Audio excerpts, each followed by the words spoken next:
మన ప్రభు అయిన యేసుక్రీస్తు పరిశుద్ధ నామమున చేరిన సహోదరులందరికీ పేరు పేరున వందనములు తెలియజేయుచున్నాను. ప్రియమైన దేవుని బిడ్డలారా, క్రీస్తునందు నిజమైన సహోదరులారా, ఈరోజు బైబిల్ స్టడీలో చాలా ప్రాముఖ్యమైన అంశాన్ని గురించి మనం నేర్చుకుందాం. మీరందరూ బోధకులే, మీకు తెలుసు. తెలిసిన విషయాలనే జ్ఞాపకం చేస్తున్నాం. జ్ఞాపకం చేస్తూ ఈ వర్తమానాన్ని రికార్డుగా అంటే యూట్యూబ్లో ఉంచుతున్నాం. యూట్యూబ్లో ఉంచడం ద్వారా అనేక మంది చూడగలిగి ఆసక్తి కలిగిన వారు కూడా నేర్చుకుంటారు. ఎందుకంటే పేతురు గారు, అపోస్తలుడైన పేతురు గారు, పేతురు రాసిన 2వ పత్రికలో 1వ అధ్యాయంలో ఆయన అంటాడు, నేను చదువుతున్నాను, గమనించండి. ఈ యొక్క బైబిల్ క్లాసులో యూట్యూబ్ ద్వారా మెసేజ్ ఇవ్వటానికి ఉద్దేశాన్ని మీకు తెలియజేయుచున్నాను. ఏమనగా, మరియు మన ప్రభువైన యేసుక్రీస్తు నాకు సూచించిన ప్రకారము నా గుడారము త్వరగా విడిచిపెట్టవలసి ఉన్నదని ఎరిగి, నేను ఈ గుడారములో ఉన్నంత కాలము ఈ సంగతులను జ్ఞాపకం చేసి మిమ్మును రేపటకు న్యాయమని ఎంచుకొనుచున్నాను. నేను మృతి పొందిన తర్వాత కూడా మీరు నిత్యము వీటిని జ్ఞాపకం చేసుకున్నట్లు జాగ్రత్త చేతును. కాబట్టి పేతురు గారు అంటున్న గొప్ప మాట మనకు సువార్థికులు ఏంటంటే, ఆయన ఈ గుడారం, ఈ దేహం విడిచిపెట్టిన తర్వాత కూడా నేను జ్ఞాపకం చేసిన విషయాలు, ఈ మెటీరియల్ ఇక్కడ ఉంచి వెళ్ళిపోతున్నా. తర్వాత కూడా మీరు చదువుకుంటారు, తెలుసుకుంటా ఉంటారు అంటాడు. నేను మృతి పొందిన తర్వాత కూడా మీరు నిత్యము వీటిని జ్ఞాపకం చేసుకొనినట్లు జాగ్రత్త చేతును. మృతి పొందిన తర్వాత, ఇప్పుడు రికార్డ్ చేసి ఇచ్చాము వాక్యం. ఆకాశ భూమి గతించును, ఆయన వాక్యం స్థిరంగా ఉంటుంది, ఎల్లప్పుడూ ఉంటుంది ఆయన వాక్యం. కాబట్టి ఈ వాక్యం అపోస్తలుడైన పేతురు గారు అంటాడు, నేను మృతి పొందిన తర్వాత కూడా కొన్ని విషయాలు ఉంచెళ్తున్నాను, జాగ్రత్త చేసుకుంటున్నా. కాబట్టి నేను బ్రతికుండగానే మీరు నేర్చుకోవటానికి, జ్ఞాపకం చేసుకోవటానికి మీరు సమయం సద్వినియోగం చేసుకోండి అని చెప్తున్నాడు ఒక విధంగా కదండి. ఎంత గొప్ప మాట. ఈరోజు కూడా దేవుడు మనకిచ్చిన తలాంతుల్లో మనము నేర్చుకున్న మనం నేర్చుకుంటూ ఇతరులకు ఈ యొక్క వాక్యాన్ని, మెటీరియల్ ఉంచి వెళ్ళిపోవాలి. అంతవరకే తీసుకెళ్ళకూడదు, ఎంటే తీసుకెళ్ళ ప్రయోజనం ఏ ఉండదు కదండి. ఆ ఉద్దేశంతో జ్ఞాపకం చేస్తూ, విన్న సంగతులే బోధిస్తూ మీరు నేర్చుకొని ఇతరులకు ప్రకటించాలి. ఆ ఉద్దేశం మీదే ఈ యొక్క బైబిల్ స్టడీ జరుగుతున్నది. కాబట్టి ఈ సమయంలో ప్రార్థన చేసుకొని ఒక పల్లవి వచనం పాడుకుందాం. ప్రార్థన. పరిశుద్ధైన తండ్రి, స్తుతి స్తోత్రములు. వాక్యము మీది గనుక మీరు మాకు బోధించి సహాయం చేయమని యేసుక్రీస్తు నామమున ప్రార్థించి వేడుకొనుచున్నాము తండ్రి, ఆమేన్. ఒక పాట పాడుకుందామండి. ప్రకటింతును నీ సువార్తను సకల జనులకు. బ్రదర్స్ సిస్టర్స్ కలిసి పాడదాం.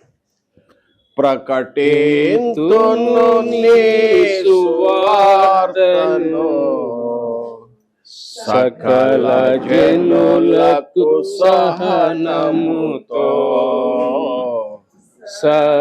సత్యవాక్యము ధ్యానింతును సమయమందు అసమయమునందు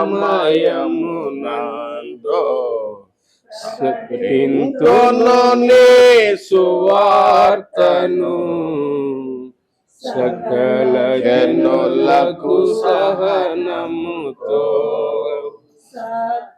వాక్యము ధ్యానింతును సమయమందు అసమయమునందు లోకములను ద్వేషించిన లోకులు నన్ను దూషించిన లోకములను ద్వేషించిన లోకులు నన్ను దూషించిన నా వారు నన్ను నిందించిన నా వారు నన్ను విడనాడిన నా వారు నన్ను నిందించిన నా వారు విడనాడిన నిందలు మోపే హింసలు పెట్టి సువార్తను సకల జనులకు సహనముతో సత్యవాక్యము ధ్యానింతును సమయమందు అసమయమునందు సమయమందు అసమయమునందు. చాలండి. ప్రియమైన సహోదరులారా, దయచేసి నిశ్శబ్దంగా కూర్చోండి, అటు ఇటు కదలొద్దు. అనేక మంది వాక్యము మరి వింటున్న సమయంలో మన క్రమశిక్షణ అనేది చాలా ప్రాముఖ్యం. అయితే ఈరోజు బైబుల్ స్టడీస్లో ఈరోజు అంశము ఎదుగో రాయబడి ఉన్నది. ఏంటంటే it is finished. It is finished అని యేసు ప్రభువారు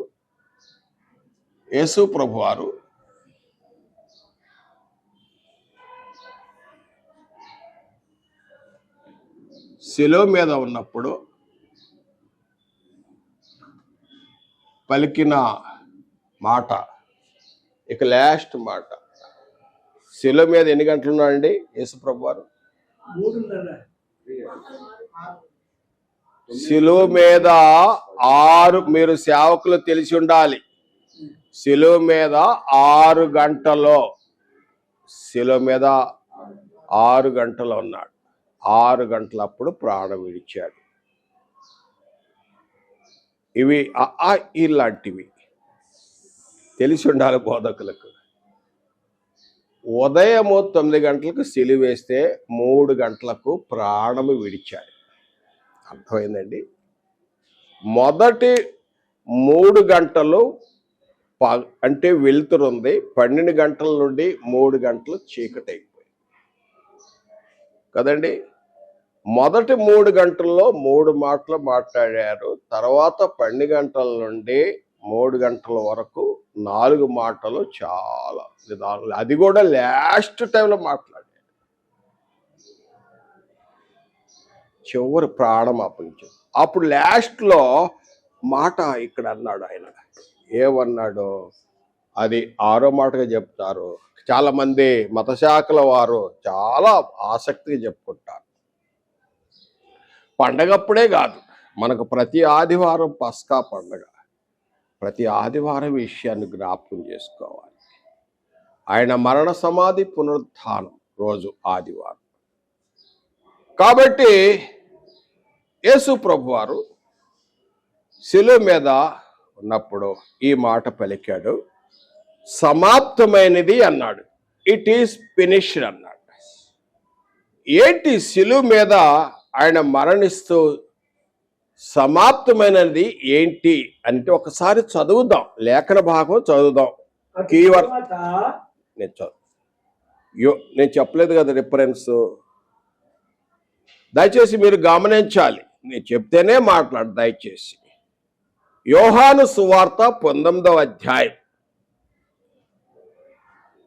28 నుండి 30 వచనములో ఇప్పుడు చదవండి. అటు తర్వాత సమస్తమును నేను చదువుతానండి. అటు తర్వాత సమస్తమును అప్పటికి సమాప్తమైనదని యేసు ఎరిగి లేఖనములో నెరవేరినట్లు నేను దప్పిక కొనుచున్నానెను. చిరకతో నిండి ఉన్న ఒక పాత్ర అక్కడ పెట్టి ఉండెను గనుక వారు ఒక స్పంజి చిరకతో నింపి ఇసోపు పొడకను తగిలించి ఆయన నోటికి అందించిరి. యేసు ఆ చిరక పుచ్చుకొని సమాప్తమైనదని చెప్పి తల వంచి ఆత్మను అప్పగించెను. దయచేసి మీరు గమనించాలండి, వాక్యమును ఈ విషయాన్ని గమనించాలి. ఏమనగా సమాప్తమైనది అన్నాడు. సమాప్తమైనది, ఇట్ ఈస్ ఫినిష్డ్. శిలువ మీద పలికిన ఆ మాట ఆఖరులో 6వ మాటగా తర్వాత ఇక ప్రాణమును ఆత్మను అప్పగించాడు, తండ్రికి ఆత్మను అప్పగించాడు. అయితే ఇక్కడ ఏంటి శిలువ మీద ఏంటి సమాప్తమైనది అంటే, ఈ రోజున పాఠములో మొదటి భాగంలో 2 భాగాలు చెప్పుకుందాం. 2 భాగాలుగా మనం ఈ వాక్యం చెప్పుకుందాము. ఒకటి ఏంటంటే చూసినట్టయితే లేఖనములో నెరవేర్చబడ్డాయి. లేఖనములో నెరవేర్చబడ్డాయి. లేఖనములో అనగా ప్రవచనములు నెరవేర్చబడ్డాయి. లేఖనములు నెరవేర్చబడ్డాయి. ప్రవచన లేఖనములో పాత నిబంధనలో ఉన్న లేఖనములు నెరవేర్పు. అయ్యా మీరు సేవకులు, మీకు చాలా ఉపయోగపడతాయి. మీకు ఇప్పుడు అవకాశం దొరికినప్పుడు చెప్పటానికి. ఒక్కో చోట 15 నిమిషాలు ఇస్తారు, ఒక్కో చోట అరగంట ఇస్తారు, కొంత ఎక్కువ టైం ఇస్తారు. సమయాన్ని చూసుకొని, సమయం చాలా ప్రాముఖ్యం. సమయాన్ని చూసుకొని ప్రకటన చేయాలి. ఈరోజు చాలా మెటీరియల్ 2-3 భాగాలు చెప్పుకుందాం ఈ పాఠాన్ని. తొందరే లేదు, నిదానంగా నేర్చుకుందాం. మొట్టమొదటిగా చూసినట్టయితే ప్రవచనములో నెరవేర్పు జరిగింది. ఏమిటి ప్రవచనాలు అంటే, క్రీస్తు ఇదిగో ఈ పరిశుద్ధ గ్రంథంలో దయచేసి చూడండి, ప్రతి పుస్తకములో జీసస్ క్రైస్ట్ కనిపిస్తాడు. కావాలంటే మీరు రెఫరెన్స్ నా దగ్గర నోట్ చేసుకోండి, జిరాక్స్ తీసుకోండి. నేను నోట్ చేసి ఉంచుకున్నా, భద్రపరుచుకున్న మెటీరియల్. పేతురు గారు అంటాడు, మీకు మెటీరియల్ ఉంచి వెళ్ళిపోతాను, మీకు జ్ఞాపకం చేస్తాను అంటాడు. ఇందాక చదివాం. ఇందులో 66 పుస్తకాలలో ప్రతి పుస్తకంలో క్రీస్తు కనిపిస్తాడు.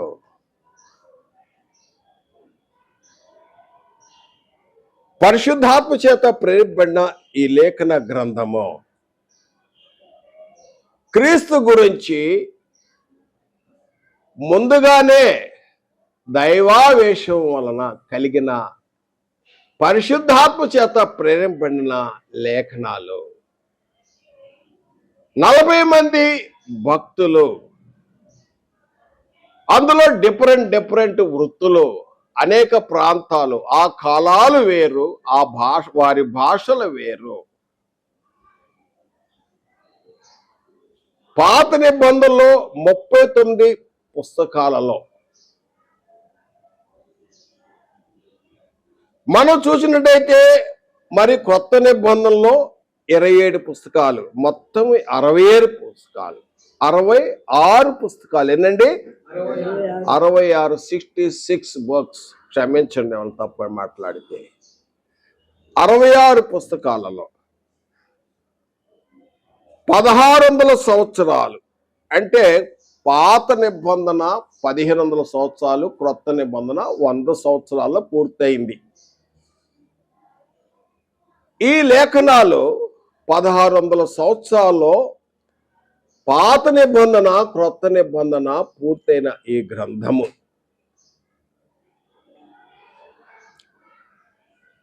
ఈ గ్రంథములో మరి విశేషంగా పాత నిబంధనలో క్రీస్తు గురించి వందల ప్రవచనములు పాత నిబంధనలో ముందుగా ప్రవచింపబడ్డాయి. శిలువ మీద ఏం పూర్తయింది, ఏం ఫినిష్ అయింది అంటే ఒక పాయింట్గా మొదటి విషయాన్ని నేను వివరణ చేస్తున్నాను. బోధకులైన మీకు ఈ వివరాన్ని తెలియచేయాలి. వినుట వలన విశ్వాసం కలుగుతుంది. కాబట్టి ఆ విశ్వాసం ఉన్నట్టే సత్యమే ప్రకటించాలి.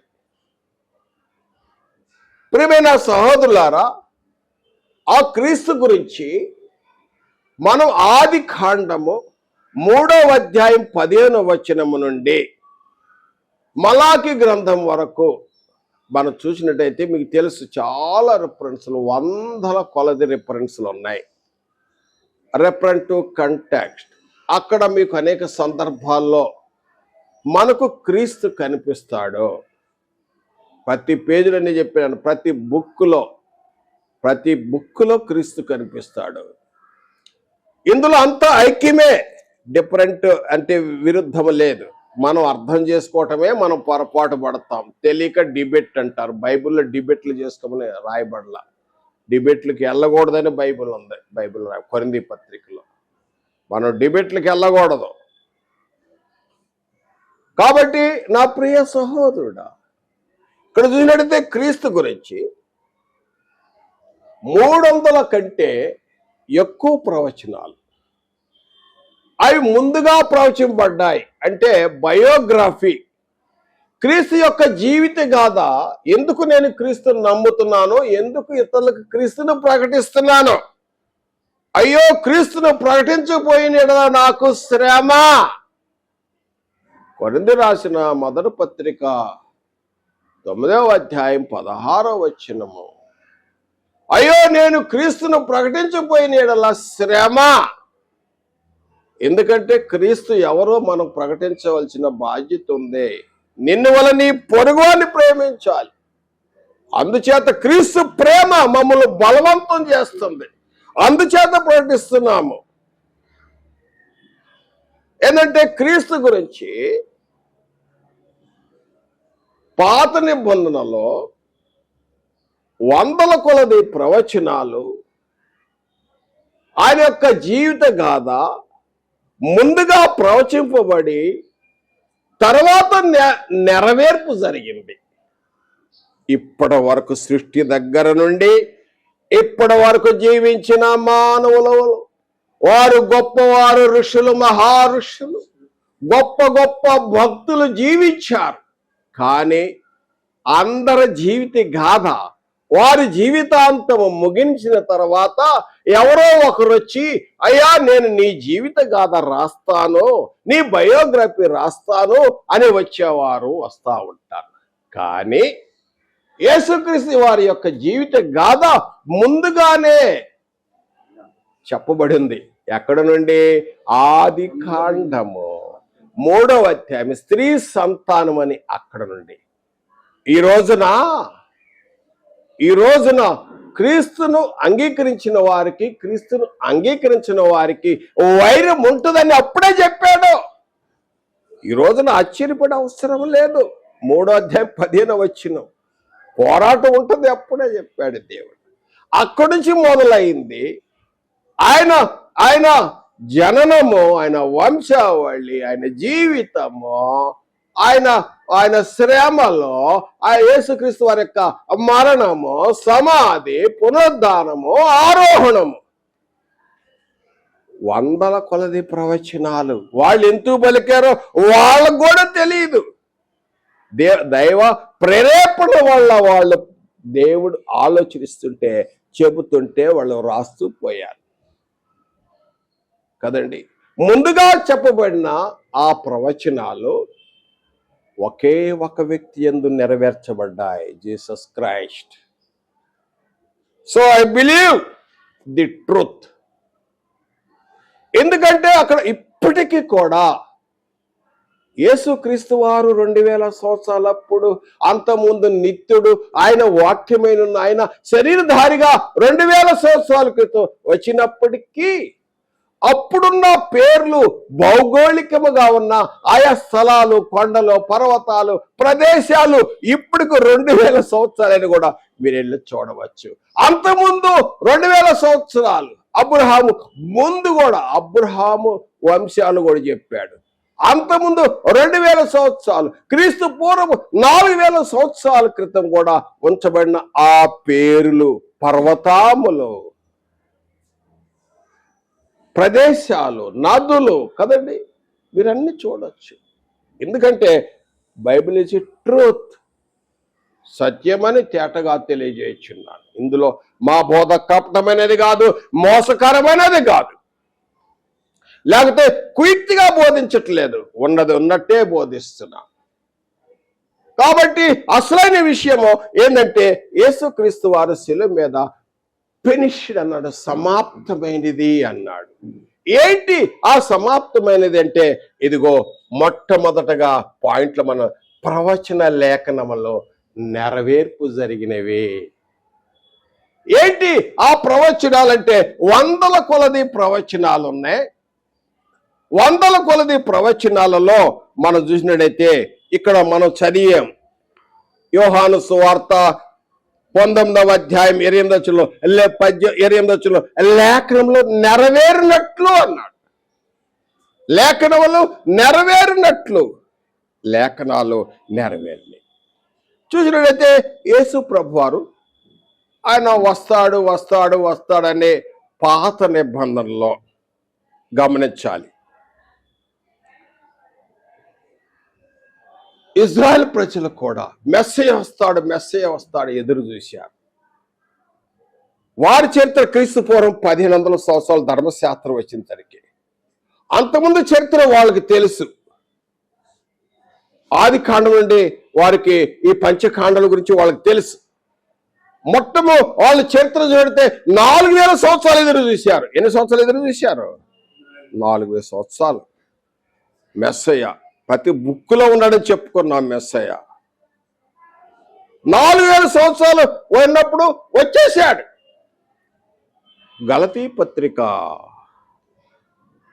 4వ అధ్యాయం 4వ వచనంలో కాలము పరిపూర్ణమైనప్పుడు, ఎప్పుడైతే గలతీ పత్రిక 4:4లో కాలము పరిపూర్ణమైనప్పుడు అంటాడు. స్త్రీ సంతానము గలతీ పత్రిక 3వ అధ్యాయం 16-17 వచనంలో అబ్రహాము చేసిన ఆ వాగ్దానం మరలా అబ్రహాము దగ్గరికి వచ్చేస్తున్నాడు. క్రీస్తు పూర్వము ఎక్కడ 2000 సంవత్సరాలు దాదాపు అబ్రహాము చేసిన వాగ్దానం, ఆ సంతానం క్రీస్తు అంటున్నాడు కదండి. కాబట్టి ఇక్కడ కాలము పరిపూర్ణమైనప్పుడు ఆయన వచ్చాడు. వచ్చి ఇదిగో ఈ లేఖనాలు నెరవేర్పు జరిగినాయి. ఫుల్ఫిల్డ్, ఇట్ ఈస్ ఫినిష్డ్, సమాప్తమైనది అన్నాడు. ఒక పాయింటే వివరిస్తున్నాను నేను. ఇంకా నా దగ్గర ఇంకా మన సబ్జెక్ట్ కొన్ని భాగాలు చెప్పుకుందాం. తర్వాత చూసినట్లయితే నా ప్రియ సహోదరుడా, యేసు ప్రభు వారే లూకాసు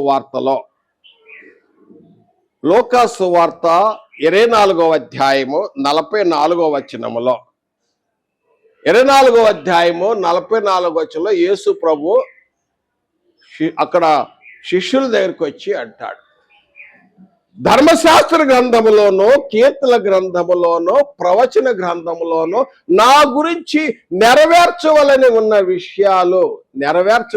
విషయాలు నెరవేర్చినే, ఆల్ ఫుల్ఫిల్డ్ అన్నాడు. ఏవైతే ముందుగా చెప్పబడ్డాయో, ఎక్కడ చెప్పబడ్డాయి? మనమైతే పాత నిబంధన 4 భాగాలుగా మనం బైబిల్ క్లాసులో వివరణ చేశాం. యేసు ప్రభువారు 3 భాగాలు చెప్పాడు. ఏం చెప్పాడు? ధర్మశాస్త్ర గ్రంథం అన్నాడు, ప్రవచన గ్రంథం అన్నాడు, కీర్తన గ్రంథంలో నా గురించి చెప్పబడ్డాయన్నీ కూడా నెరవేర్పు జరిగింది అన్నాడు కదండి. యేసుప్రభువారు చెప్పాడు నెరవేర్పు జరిగింది. తర్వాత నా ప్రియ సహోదరుడా, మనం గమనించాలి ఏమి నెరవేర్పు జరిగిందంటే, తర్వాత అపోస్తుల బోధలో కూడా కొరింథీ రాసిన మొదటి పత్రిక మీకు అందరూ తెలుసు, నా సువార్త ప్రకారం అంటాడు పౌలు గారు. దావీదు సంతానంలో పుట్టి మృతుల నుండి యేసుని జ్ఞాపకం చేసుకోండి అంటాడు లేఖన ప్రకారం. కొరింథీ రాసిన మొదటి పత్రిక 15వ అధ్యాయము చూడండి 3-4 వచనాల్లో లేఖన ప్రకారము ఆయన మృతి పొందాడు, సమాధి చేయబడ్డాడు, లేఖన ప్రకారము తిరిగి లేపబడ్డాడు.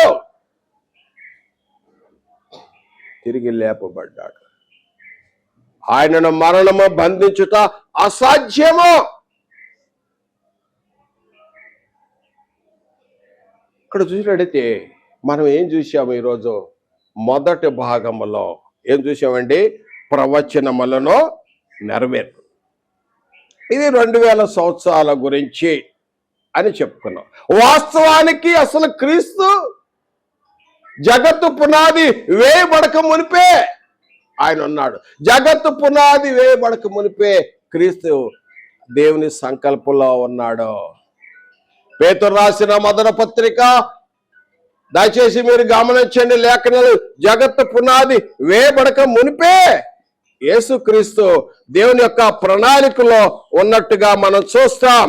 దయచేసి చూడండి, పేతురు రాసిన మొదటి పత్రికలో చూసినట్లయితే మీ పితృపారంపర్యమైన వ్యర్థ ప్రవర్తనను విడిచిపెట్టినట్లు వెండి బంగారముల వంటి క్షయ వస్తువుల చేత మీరు విమోచింపబడలేదు, కానీ అమూల్యమైన రక్తం చేత అనగా నిర్దోషం నిష్కలంకమైన గొర్రెపిల్ల వంటి క్రీస్తు రక్తం చేత విమోచింపబడుతారని మీరు ఎరుగుదురు కదా. ఆయన జగత్తు పునాది వేయబడక మునిపే. దయచేసి గమనించండి, పేతురు రాసిన మొదటి పత్రిక మీరు లేఖనాలు గమనించాలి. 1వ అధ్యాయం 18, 19, 20 వచనాలలో ఏమంటున్నాడు? పితృపరంపర్యమైన మీ వ్యర్థ ప్రవర్తనను విడిచిపెట్టాలి. If you are in Christ, నువ్వు క్రీస్తునందు ఉన్నావా?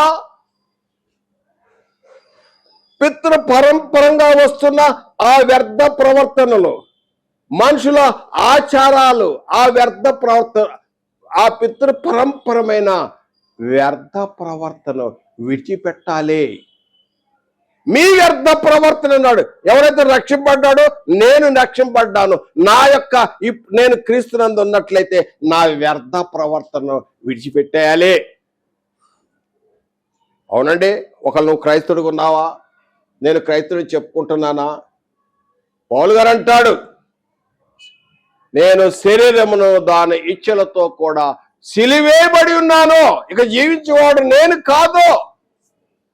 రోమా పత్రికలో 6వ అధ్యాయంలో 3 నుండి 6 వచనాల్లో మరి విశేషంగా 6వ వచనంలో పాప శరీరము నిరర్ధకమునట్లు ప్రాచీన స్వభావమును సిలివేసేస్తున్నాం. పాప విషయంలో చనిపోయిన వాడు ఇంకా మళ్ళీ చనిపోయినాడు మళ్ళీ బతుకుతాడా? కోమాలు ఉంటే బతుకుతాడు, గుర్తుపెట్టుకోండి కదండి. కోమాలు ఉంటే మళ్ళీ బతికాం. పాప విషయంలో కోమాలు ఉండకూడదు, మళ్ళీ బతుకుతాడు, జాగ్రత్త. కాబట్టి చూసినట్టయితే ఇక్కడ ఏంటంటే పేతురు గారు చెప్పుకున్న మాట ఏంటంటే, పితృపరంపరమైన మీ వ్యర్థ ప్రవర్తనను విడిచిపెట్టినట్లుగా వెండి బంగారముల వంటి క్షయ వస్తువుల చేత మీరు విమోచింపబడలేదు, కానీ అమూల్యమైన రక్తము చేత అనగా నిర్దోషము నిష్కలంకమైన గొర్రెపిల్ల వంటి క్రీస్తు రక్తము చేత. ఆది యందు వాక్యం ఉండెను, వాక్యము దేవుని యొద్ద ఉండెను, వాక్యము దేవుడై ఉండెను, ఆ వాక్కు శరీరధారిగా 2000 సంవత్సరాలకి వచ్చినప్పటికీ ఆయన నిత్యుడు, ఎప్పుడో ఉన్నాడు. జగత్తు పునాది వేయబడక మునిపే దేవుని యొక్క ప్రణాళికలో యేసుక్రీస్తు ఉన్నాడు. కుమారుడు నింపబడ్డాడని రాయబడింది. ఏం జరిగిందంటే మరలా పేతురు గారు అపోస్తుల బోధలో అపోస్తుల కార్యము 2వ అధ్యాయం, ఎందుకంటే లేఖనంలో నెరవేరుతున్నాయి, ఆ విషయాన్ని జ్ఞాపకం చేస్తున్నాను. శిలువ మీద ఏమి నెరవేర్పు జరిగిందంటే చూడండి, అపోస్తుల కార్యము 2వ అధ్యాయము చూసినట్లయితే ఇక్కడ చూసినట్లయితే 22వ వచనం నుండి, ఇశ్రాయేలులారా మీ పెంతెకొస్తు దినం జరిగింది, ఈ మాటలు వినండి. దేవుడు నజరైన యేసు చేత అద్భుతముల మహత్కార్యములు సూచక్రియలు మీ మధ్యన చేయించి ఆయనను తన వలన మెప్పు పొందినందువల్ల మీరు కనపరచును. ఇది మీరే ఎరుగుదురు. దేవుడు నిశ్చయించిన సంకల్పము ఆయన భవిష్యత్తు జ్ఞానమును అనుసరించుట వలన అప్పగించి కదండి. అయితే ఇక్కడ ఏం జరిగింది ప్రియమైన సహోదరులారా, మీరు దుష్టుల చేత సిలువకు వేయించి చంపితిరి. 24వ వచనం, మరణము ఆయన బంధించుట అసాధ్యము. కదండి, సిలువ మీద మరణించలేదు అని అంటా ఉంటారు కొంతమంది. ఇన్ని లేఖనాలు ఎవడ భ్రమ పెట్టానో, సిలువేయబడ్డారు అవిలేకైన గల్తీలారా, సిలువేటట్టు మీ కళ్ళారు కనపడింది కానీ సిలువేయబడలేదు అంతా ఉంటాయి ఏంటి అంటాడు గల్తీపతులు కూడా. అసలు వీరు అపోస్తుల బోధలో క్రీస్తు సిలువ గురించి ఇదే మారుమోగింది. ఎక్కడ కూడా సిలువ సువార్త ప్రకటించాడు. మరణము ఆయనను బంధించుట అసాధ్యము గనుక దేవుడు మరణ వేదమును తొలగించి ఆయన లేపును. ఇక తర్వాత ఆ ప్రవచనాలు మొత్తం చెప్తాడు. ఆయన అంతకుముందే చెప్పాడు. ఏం చెప్పాడు? లేఖనం నెరవేర్పు కదా మనం చదువుతుంది. 2వ అధ్యాయంలో వాళ్ళు ఏదో అనుకున్నారు, ఇది ఏవేలు గ్రంథంలో రాయబడ్డ మాట నెరవేర్పయింది. దావీదు కీర్తనలో చెప్పబడిన నెరవేర్పయింది. ఆయన శ్రమల గురించి యెషయా గ్రంథంలో చెప్పబడిన మాటలు నెరవేర్చబడ్డాయి అని అపోస్తుల బోధలో చెప్తున్నాడండి. అక్కడ ఏం జరిగింది?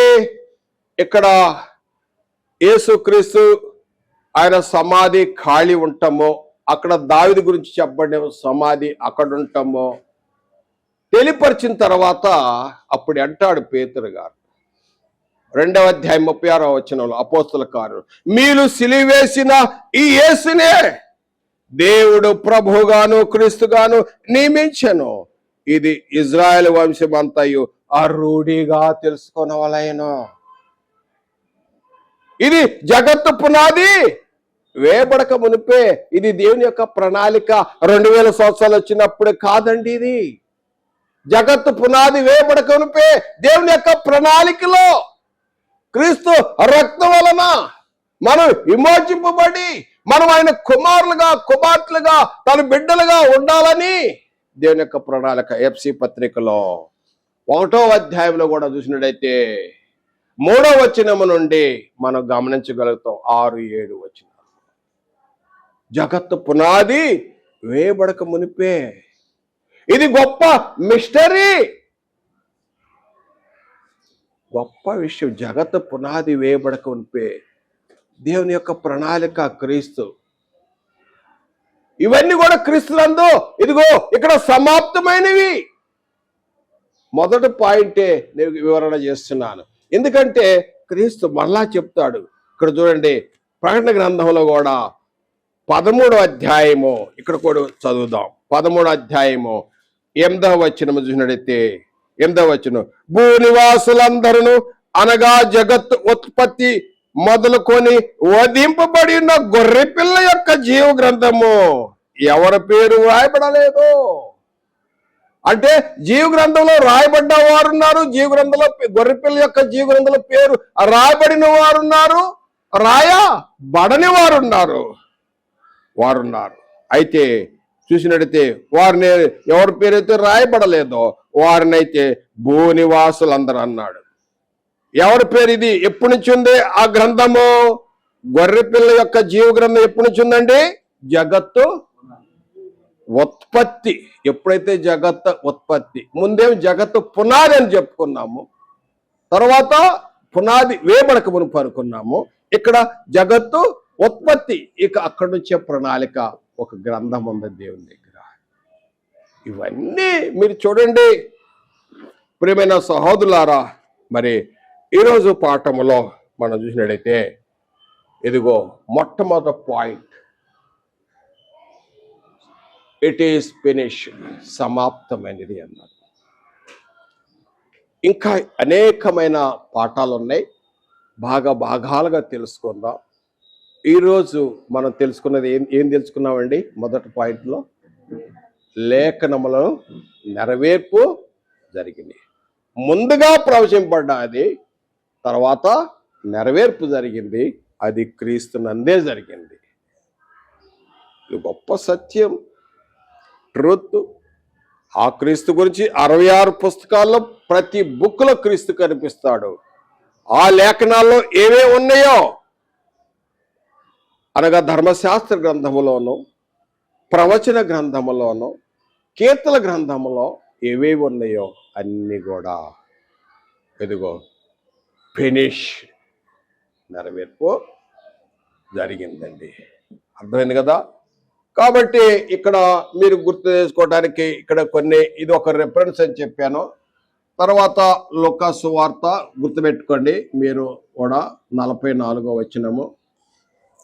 తర్వాత చూసినట్టయితే కొరింథీ రాసిన మొదటి పత్రిక 15వ అధ్యాయము 3 నుండి 4 వచనాలు కదండి. ఇవన్నీ లేఖనాలు ఎక్కడెక్కడున్నాయి?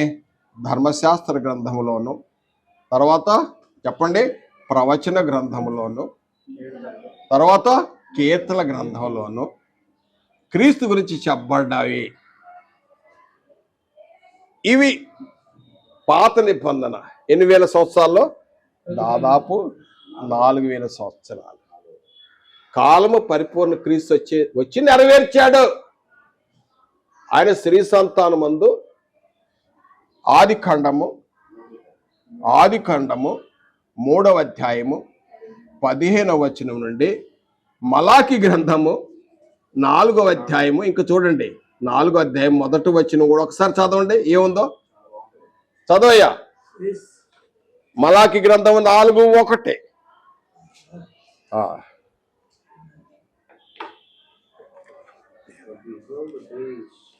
అయ్యా పెద్ద చదవయ్యా. For behold, the day is coming, burning like an oven, and all the proud, yes, all who did wickedly will be stubble.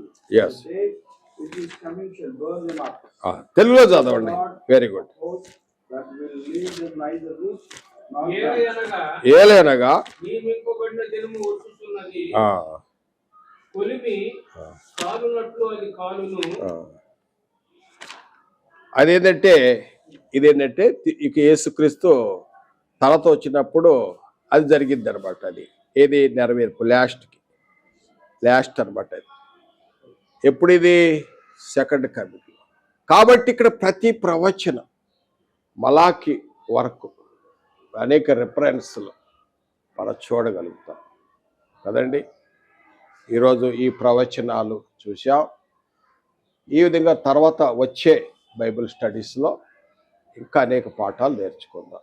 మీరు కొద్దిగా ఎంతో ఒక 40 విషయాలు చెప్పినా వీటి జాగ్రత్తగా మీరు ఇంటికెళ్ళి చదవాలి, బాగా స్టడీ చేసుకోవాలి. ఎక్కడైనా మీకు అవకాశం దొరికితే ఈ ఒక్క పాయింట్ మీదే మాట్లాడవచ్చు. చాలా ఉన్నాయి, దాదాపు 10-12 పాయింట్లు మనం చెప్పుకోవచ్చు. ప్రార్థన చేయండి. ఇక్కడ మమ్మల్ని ప్రేమించి ఈ కృపణలో ప్రభావ ఈ సమయానికి స్థలం ఈ ప్రేమ చక్కటి ఉన్నాడు. ప్రాముఖ్యులు ప్రభావ మా ప్రియసోదరులు ఈ సేవకులు దైవజనులైన ఈశ్వరనాయి గారి ప్రభావ ఈ ఆఫీసర్ నింపి ప్రభావ మాతో మాట్లాడుతున్న ప్రత్యేక అంశానికై స్థితి గంట మహిమ ప్రభావం తెలుస్తుంది. ఈ యొక్క విషయంలో ప్రభావ మాకు అందించిన లేఖ వాళ్ళు మట్టి మీకు వందనాలు ప్రభావ. మాకు ఇచ్చిన ఈ సందేశాన్ని మా జీవితంలో ఉన్న ప్రభావ ప్రత్యేక అక్షరం కంటే మా జీవితంలో నెరవేర్చేటటువంటి దయచేయండి. అనేక మందికి ప్రభావ ఏ విధంగా చెప్పేటటువంటి దయచేయమని వందనాలు తెలుసుకుంటూ మా ప్రభు రక్షకుడైన యేసుక్రీస్తు వారి శ్రేష్టమైన నామములో ప్రార్థిస్తున్నాం తండ్రి. ఆమేన్. వందనములండి. థాంక్యూ.